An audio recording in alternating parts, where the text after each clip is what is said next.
Media Islamnet dan radio kesayangan Anda menghadirkan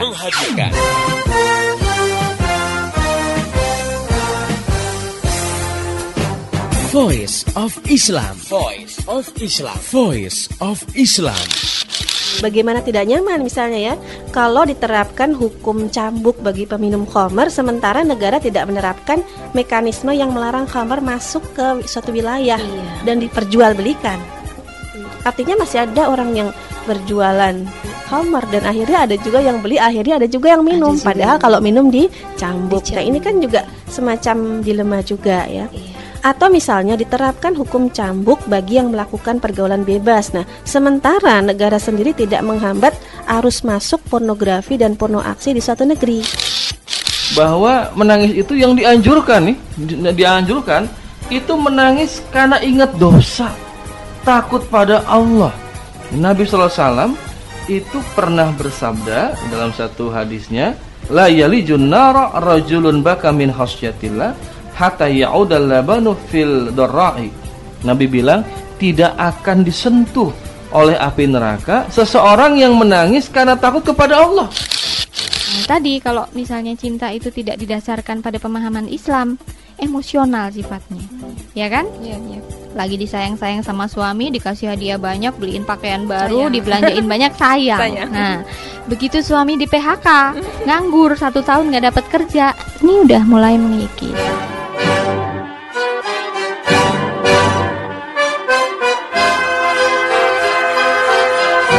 Voice of Islam.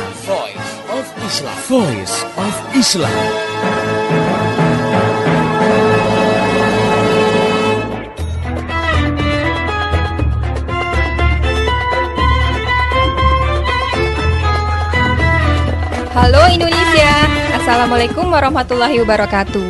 Apa kabarnya hari ini pendengar yang budiman?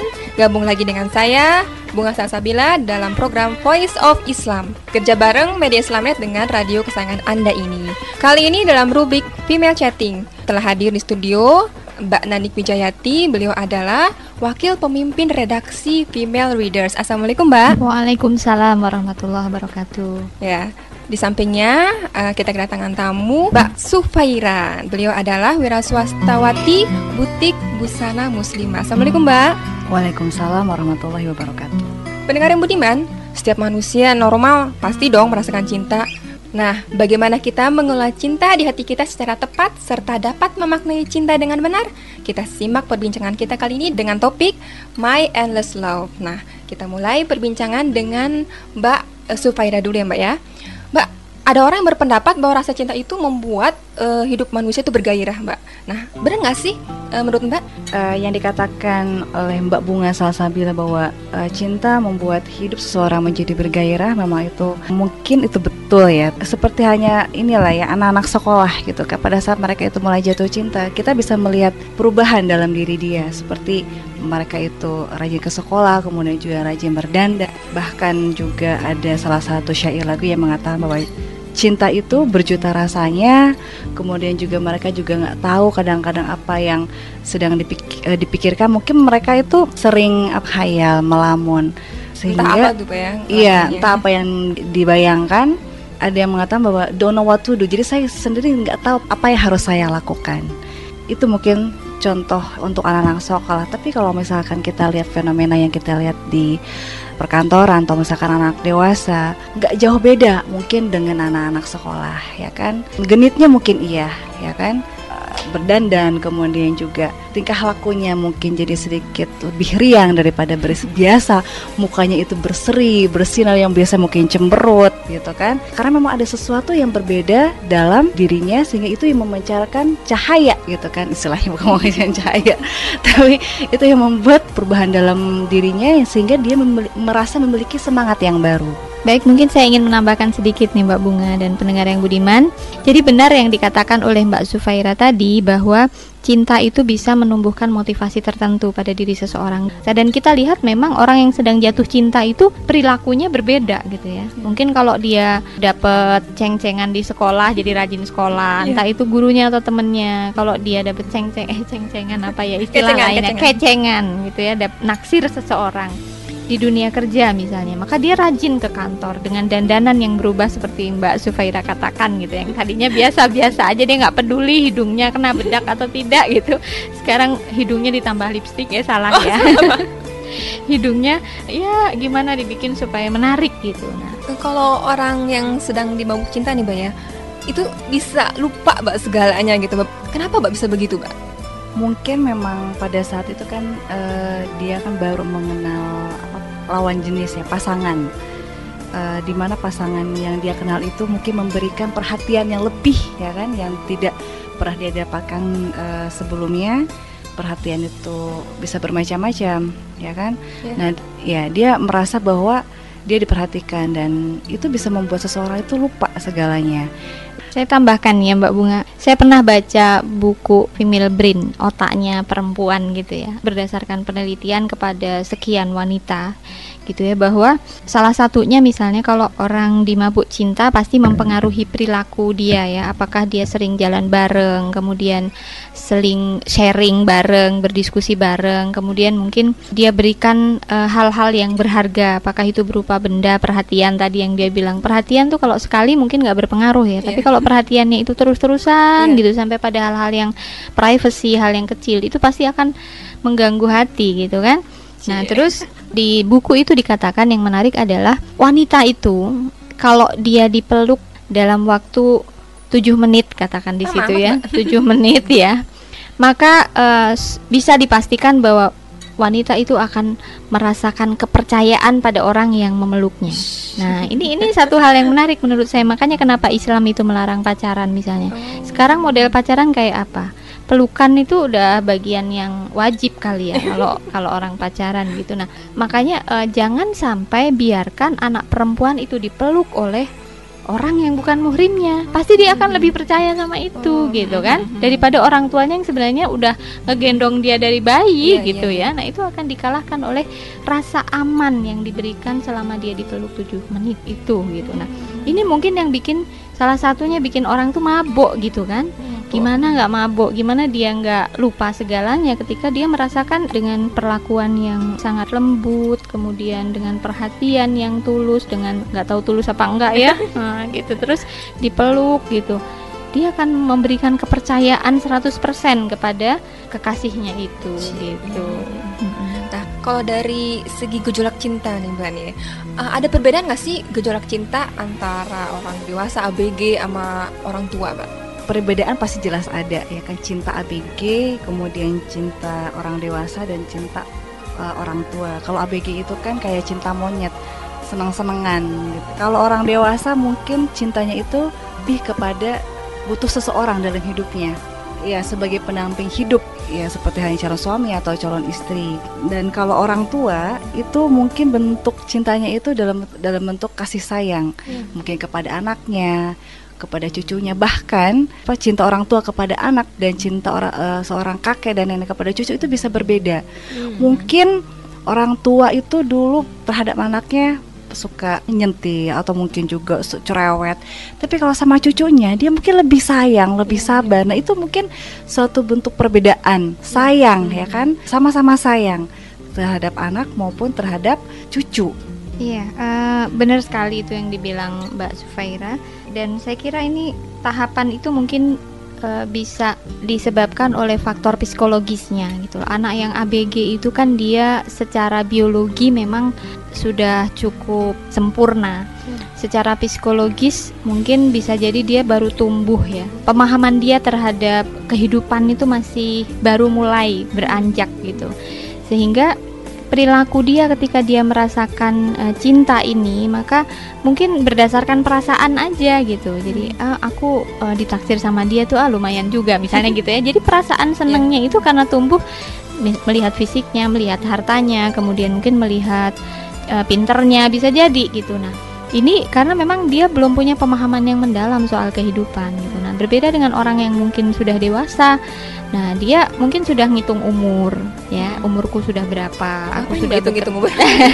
Maksudnya ya setiap orang pasti akan berpikir dia nggak akan sendiri di dunia ini, nggak akan tahan mungkin gitu ya. Sudah lazimnya orang yang sudah di atas 20 tahun tuh berpikir tentang keluarga, tentang anak, masa depan dia dan lain-lain, sehingga ketika mungkin dia jatuh cinta kepada orang itu sudah bukan karena yang tadinya gitu ya, yang tadi dia enak tuh kalau punya cowok itu, punya kasih itu, ntar ditraktir di mana, dia bukan begitu lagi. Mungkin berpikirnya baik nggak ya dia, kalau dia jadi suami saya dia kasar nggak sama saya, kok jadi bapaknya anak-anak dia nanti akan sayang nggak sama anak-anak, atau jangan-jangan dia galak gitu sama anak-anak. Nah jadi berpikirnya itu sudah kebutuhan untuk memenuhi bahwa nanti saya harus berkeluarga dengan seorang laki-laki yang baik misalnya gitu. Terus gimana dengan orang tua? Berbeda lagi kan, orang tua itu sudah mengalami tahap pematangan barangkali ya, bahwa dia akhirnya berorientasi hidup ini adalah untuk membangun masa depan keluarga,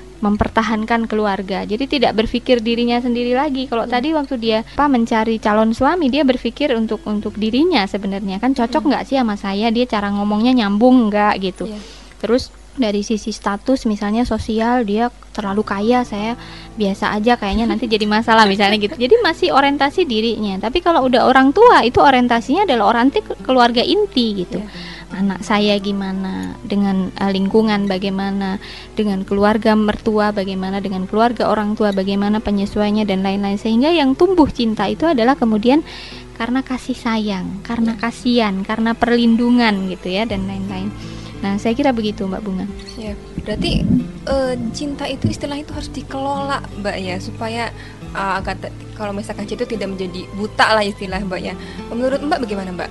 Cinta itu sebenarnya adalah naluri fitri, dia fitrah ada bersama penciptaan manusia itu karunia Allah. Jadi memang gak ada manusia yang gak punya cinta, itu ada, perasaan itu ada, itu adalah naluri, insting yang memang ada dalam diri manusia, itu potensi kehidupan manusia. Nah, hanya saja ketika naluri ini kemudian dibiarkan dibiarkan berdasarkan jalan aja, berdasarkan feeling, perasaannya aja, ini berbahaya.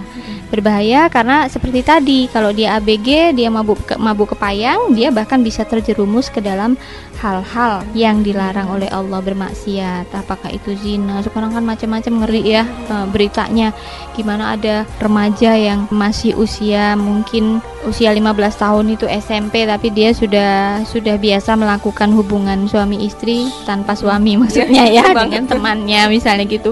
Nah, ini hal-hal yang menunjukkan bahwa kalau cinta itu tidak dikelola, dia bisa berbahaya. Sama juga dengan cinta misalnya seorang manusia kepada Tuhan.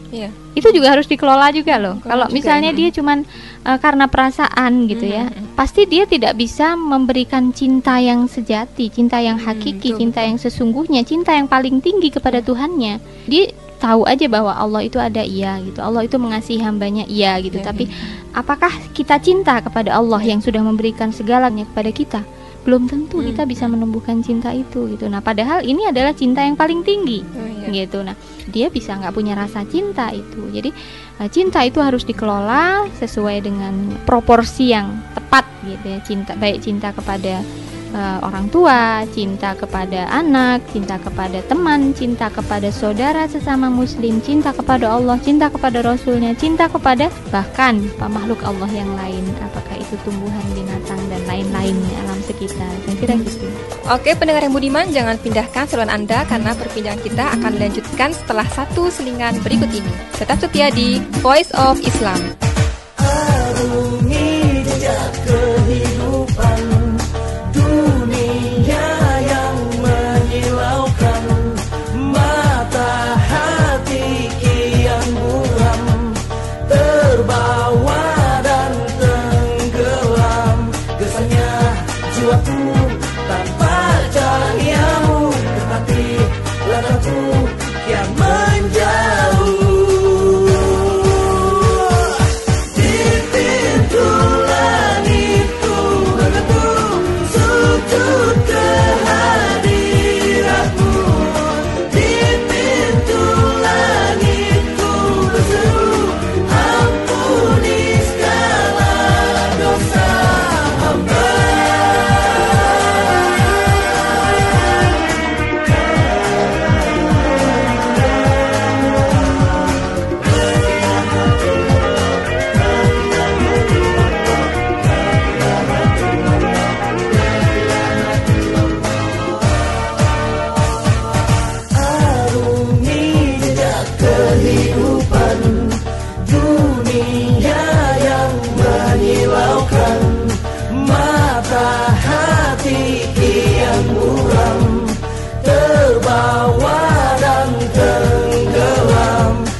jiwaku tanpa cahayamu, tetapi langkahku kian menjauh.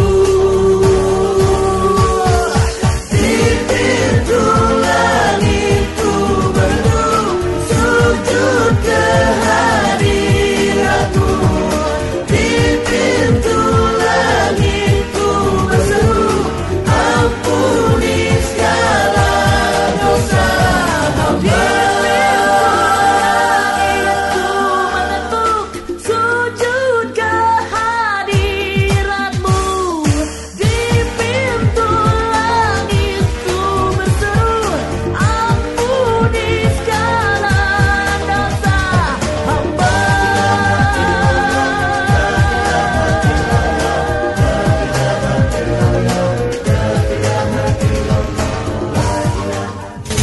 Kabar gembira. Kabar gembira. Voice of Islam bagi-bagi hadiah. Bagi-bagi hadiah. Voice of Islam bagi-bagi hadiah. Assalamualaikum warahmatullahi wabarakatuh. Pendengar yang budiman, saya Latifah Musa mewakili seluruh kru Voice of Islam mengucapkan terima kasih atas perhatian, dukungan, masukan, kritik, dan saran dari Anda. Untuk itu, izinkan kami mengungkapkan rasa terima kasih kami dengan memberikan hadiah kepada 20 orang pendengar terpilih. Pendengar yang budiman cukup mengirim SMS ke 0856 9492 4411. Ketik nama dan alamat lengkap Anda. Ketik juga nama radio kesayangan Anda ini. Berikut pada jam berapa Anda biasa mendengarkan acara Voice of Islam. Pemenang akan kami umumkan pada bulan Desember 2007. Dan bingkisan hadiah bisa Anda ambil di radio kesayangan Anda ini. Kami berharap kehadiran Voice of Islam bermanfaat bagi kehidupan Anda dan turut memecahkan masalah-masalah yang mencekik bangsa ini. Dengan Islam, kita raih solusi untuk masa depan Indonesia yang penuh berkah. Mohon doanya, mohon dukungannya. Assalamualaikum warahmatullahi wabarakatuh.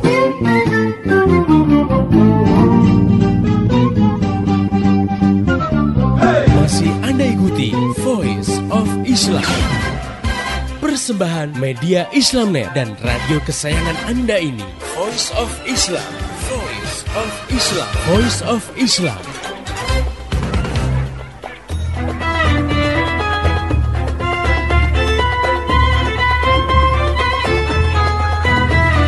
Masih di Voice of Islam, kerja bareng media Islamnet dengan radio kesayangan Anda ini. Masih bersama saya juga, Bunga Salsabila dan Mbak Nanik Wijayati dan juga Mbak Sufaira. Baik Mbak, kita lanjutkan perbincangan kita. Apakah harus ada prioritas cinta nih dalam diri kita? Kalau misalkan cinta itu hanya sebatas kepada sang kekasih, itu kan ada kalanya itu cinta itu kan putus gitu. Nah, pada saat seseorang itu putus cinta, hidup itu kan serasa gelap gitu kan. Bahkan di Jepang sendiri, orang yang putus cinta itu ada yang bunuh diri. Gak ada di Jepang, di Indonesia juga banyak. Karena dia itu menghambakan hidupnya itu hanya untuk cinta, hidupnya itu hanya untuk sang kekasih. Manakala sang kekasih itu meninggalkan dia, hidup itu terasa gelap. Gitu. Jadi memang kita bisa lihatlah apa peristiwa itu di sekeliling kita. Mungkin tidak se ekstrim itu. Ada orang yang sampai depresi, ada keinginan seperti hanya ingin bunuh diri, ya kan? Menangis berhari-hari, menangis berbulan-bulan sampai dia sendiri mengatakan bahwa saya tidak ingin jatuh cinta lagi. Ya. Itu kan satu hal yang mungkin satu hal perbuatan yang bodoh. Tapi manakala dia mungkin menemukan lagi cinta yang baru, ya akhirnya dia juga luluh lagi kan. Nah, jadi kan kita tidak bisa mengatakan itu cinta yang hakiki gitu. Jadi yang cinta hakiki seperti apa? Yang tadi dikatakan oleh Banani bahwa cinta itu sebetulnya semata-mata hanya kepada Allah, kepada Rasul. Gitu mungkin Mbak Salsa bilang. Ya.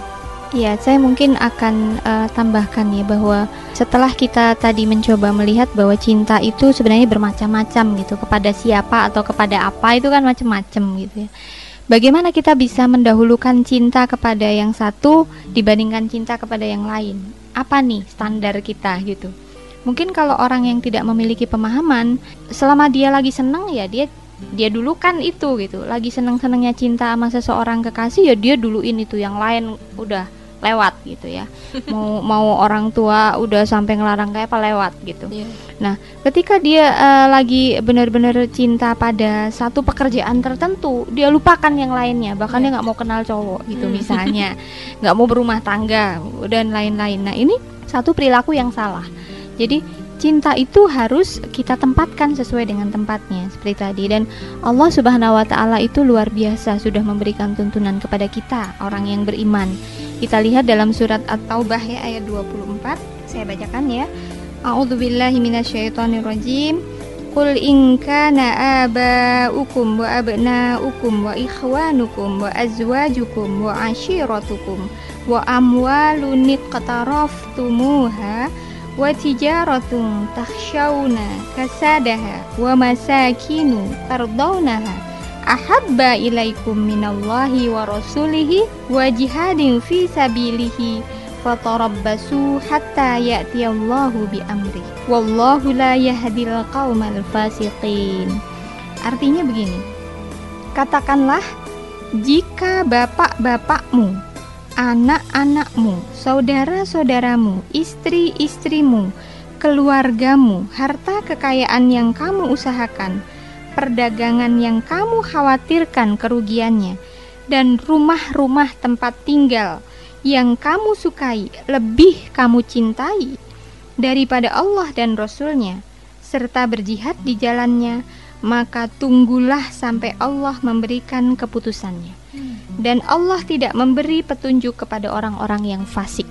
Nah, ini jelas gitu. Allah katakan bahwa kalau kita mendahulukan cinta melebihi cinta kepada Allah dan Rasul-Nya dan segala kewajiban yang dibebankan Allah kepada kita, maka dikatakan ini orang yang fasik gitu ya, orang yang fasik. Jadi jangan sampai kemudian ketika kita tumbuh cinta, sebenarnya cinta kepada suami, cinta kepada anak itu kan hal yang harus gitu ya, harus gitu.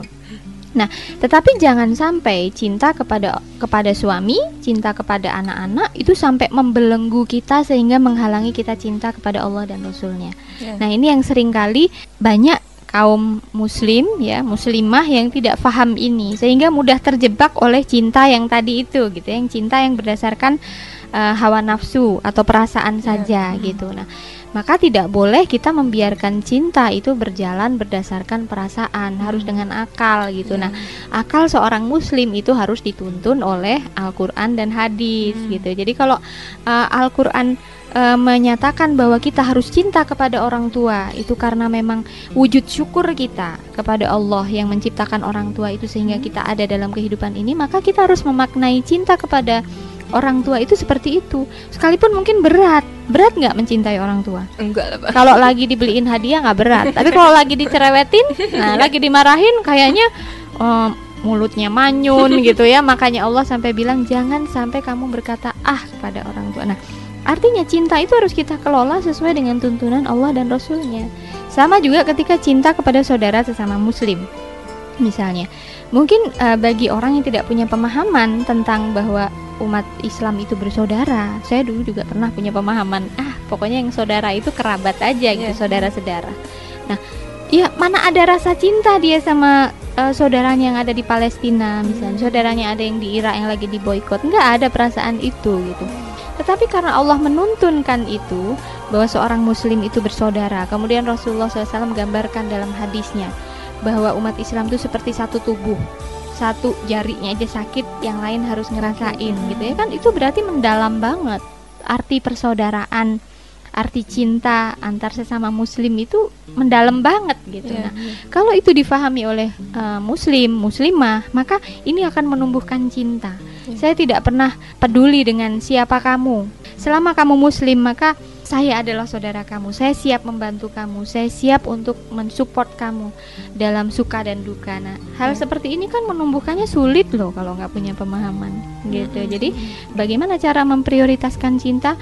Sesuaikan dengan tuntunan Allah dan Rasul-Nya. Pertama adalah cinta kepada Allah, kedua kepada Rasul-Nya, kemudian kepada orang tuanya, kemudian kepada saudara sesama muslim ya, sanak keluarganya dan lain-lain sesuai dengan tuntunan. Jadi kalau kita sudah ngikutin tuntunan tuh nggak akan lepas kendali, nggak akan lepas kendali. Kalau begitu Mbak, bagaimana nih Mbak cara untuk menumbuhkan benih cinta dalam diri kita Mbak, yang benar dan proporsional Mbak? Kalau selama ini kita cinta pada sesuatu itu ya sudah hanya spesifik kepada itu, tidak terkait dengan hal yang lain.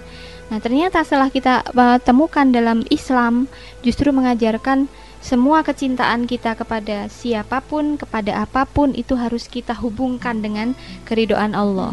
Jadi jangan sampai kita mencintai seseorang tapi di situ tidak ada keridhaan Allah. Jangan sampai kita mencintai sesuatu yang di situ tidak ada keridhaan Allah. Nah, ini kan berarti bagaimana cara menyuburkan benih-benih cinta itu yang bisa mengantarkan kepada keridhaan kepada Allah. Itu yang menurut saya penting. Bagaimana saya mencintai orang tua supaya dapat keridhaan Allah? Bagaimana saya mencintai suami supaya dapat keridhaan Allah? Ini lain loh nanti sikapnya itu lain gitu, perilakunya. Nah, tadi kalau misalnya cinta itu tidak didasarkan pada pemahaman Islam, emosional sifatnya. Ya kan? Iya. Lagi disayang-sayang sama suami, dikasih hadiah banyak, beliin pakaian baru, dibelanjain banyak, sayang. Nah, begitu suami di PHK, nganggur 1 tahun nggak dapat kerja, ini udah mulai mengikis. Nah, kalau kecintaan ini berdasarkan pada pemahaman Islam, insya Allah selamat. Berarti dalam Islam ada Mbak ya cara pandang tertentu Mbak ya dalam memaknai cinta gitu Mbak ya. Nah, bagaimana Mbak Islam memandang cinta hakiki itu seperti apa sih Mbak gitu? Cinta yang hakiki itu adalah cinta yang muaranya itu adalah cinta kepada Allah. Jadi kalau kita cinta kepada keluarga kita yang akan menghantarkan kita lebih mencintai Allah, itulah cinta yang harus disuburkan di dalam keluarga. Allah gitu ya. Iya, betul. Jadi goalnya itu goal utamanya adalah Allah. Jadi itulah yang akan membimbing rasa cinta kita di dalam hati ini kepada siapapun, kepada apapun, itu akan menuju kepada keridhaan Allah. Nah, ini untuk kita-kita nih Mbak nih, ada nggak nih tips untuk menyuburkan cinta yang hakiki ini? Jadi kalau kita sudah tahu bahwa sesama muslim itu bersaudara, sesama muslim itu harus saling mencintai, maka kalau kita ketemu saudara muslim yang lain itu harusnya dengan wajah yang berseri-seri, dengan senyum gitu. Jadi ekspresikan rasa cintamu, itu Rasulullah yang mengajarkan ya. Ekspresikan, jangan disembunyikan gitu. Kalau nggak diekspresikan kita nggak menangkap bahwa kita cinta sama dia. Bunga bisa nggak merasakan saya cinta kalau saya nggak pernah senyum? Saya manyun terus di hadapan ngasih aja bunga. Mbak, ngasih sesuatu aja Mbak. Gitu ya. Ya itu diantaranya. Yang kedua, bahagiakan orang yang kita cintai itu, apakah itu orang tua ya, anak-anak, istri, teman dan lain-lain. Karena Rasulullah bersabda, barang siapa yang menemui saudaranya sesama muslim dengan menampakkan perkara yang disukainya karena ingin membahagiakannya, maka Allah memberikan kebahagiaan kepadanya di hari kiamat. Jadi jangan sangka kita ngasih kebahagiaan sama orang di dunia ini kita nggak dapat balasan di akhirat ya besar. Yang ketiga, doakan dikala tidak bersamanya. Di sini Rasulullah menganjurkan doanya seorang muslim kepada saudaranya yang tidak bersamanya pasti dikabulkan. Kemudian yang berikutnya adalah berikan hadiah. Yang kelima misalnya kabarkan cinta Anda. Jadi kita memang harus ekspresikan betul. Ini pernah kejadian ada seseorang yang bertanya kepada Rasulullah bagaimana cara dia mengatakan bahwa saya mencintai dia. Katakan, kata Rasulullah. Jadi jika seseorang mencintai saudaranya karena Allah, maka kabarkanlah bahwa ia mencintainya. Itu khusus kata Rasul begitu. Perempuan Mbak, apa perempuan laki-laki boleh deh? Ya tentu ada batasannya batasnya. ya kalau dia lawan jenis bukan mahram gitu. Jadi nah kemudian yang berikutnya adalah kita mengunjungi orang yang kita cintai. Ke orang tua harus sering mengunjungi. Kalau yang jauh ya by phone, by surat ya. Kunjungilah karena Rasulullah katakan kecintaanku pasti diperoleh oleh orang yang saling mencintai karena aku, saling berkumpul karena aku, saling mengunjungi karena aku, dan saling memberi karena aku. Kemudian yang ketujuh, cintai dia seperti kita mencintai diri kita sendiri. Kemudian berikutnya juga perhatikan kebutuhannya, lindungi kehormatannya. Jadi kalau sekarang remaja dia mengatasnamakan cinta kemudian menodai kehormatan dan kesucian ya pacarnya, kekasihnya yang sama-sama muslim juga, itu salah betul. Justru menunjukkan dia nggak cinta, itu tidak cinta karena Allah gitu ya. Karena kalau orang yang cinta karena Allah, kita akan melindungi kehormatannya. Nah ini Rasulullah menganjurkan dalam sabdanya, barang siapa yang melindungi kehormatan saudaranya, maka Allah akan melindungi wajahnya dari api neraka di hari kiamat. Kemudian yang ke-10, balaslah pemberiannya sekalipun dengan doa.